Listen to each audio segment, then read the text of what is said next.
Evans love like this, so the events in Charlottesville should not come as a surprise to anybody, nor should Donald Trump's lack of condemnation from it. It is hard to tweet while you're holding a Tiki Torch.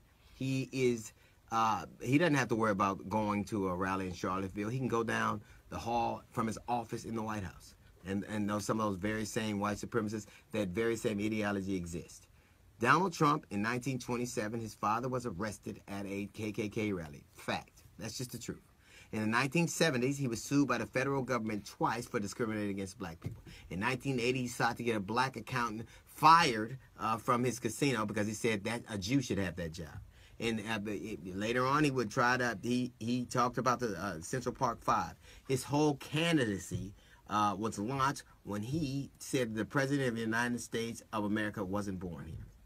That he was a birther in chief. He started this movement. He gave it wings. So we know that Donald Trump is a racist. The question is, what are you? Because now you don't get to pretend like you don't know. You understand clearly who he is. Maybe you thought you'd get a factory job, or maybe you thought he'd be better for the economy, or maybe you thought he was going to build a wall. Now you understand clearly what he is. And what are you going to do about it?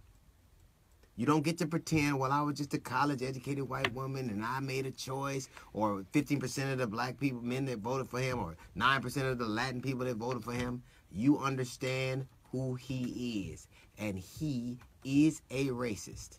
And if you accept it, you are too. It says less about him than about who we are. If all you want from him is some tepid condemnation so you can move on and pretend like we've gotten better, it is akin to me and somebody I can't stand. We used to fight at school, and the teacher would make us shake hands like we wasn't going to be getting it on at 3 o'clock anyway. That's for you. That's so you feel better. That's aesthetics. That's what bells and whistles. It is not getting to the root of it. No, certainly Donald Trump did not cause, this was around a long time before he was. But he sure helped fan the flames. He was more angry at Kevin Ferguson, the black CEO from Merck, who left because he would not denounce neo-Nazis, than he was at the neo-Nazis. He said, "We are all Americans," in his tepid response hours after the event was taking place. We are all Americans. Well, he says that on camera, but at his rallies, we're going to take our country back. If we are all Americans, who the hell are we taking our country back from?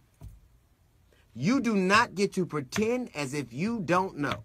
And if this does not qualify him from being the President of the United States of America, you either are racist or accept it. You accept it. You don't get to pretend like you don't know. You don't get to cry and say, this is not the America we know. This is very much the America we know. America is steeped in bigotry and vitriol and hatred. It can change, but it won't if you get to pretend like you don't know. Baseball, hot dogs, apple pie, and nigga all are American. We can get better if you stop pretending like you don't see. If you stop pretending like you don't know. You understand very clearly who Donald Trump is. You understand very clearly what he does and what he says and what his supporters do and say. The question is, what are you willing to do about it? What does it mean to you? You shouldn't ask, who is Donald Trump to do this to you? Who are you to accept it? Martin Luther King said it best. In the end, it is not the enemy, the voices of our enemy that we remember, but the silence of our friends. Who are you, and what will you do? America, you're up. All right, that's a little note from the GED section. Got the Jazz Report. Coming up in 15 minutes, it's the D.L. Hughley Show.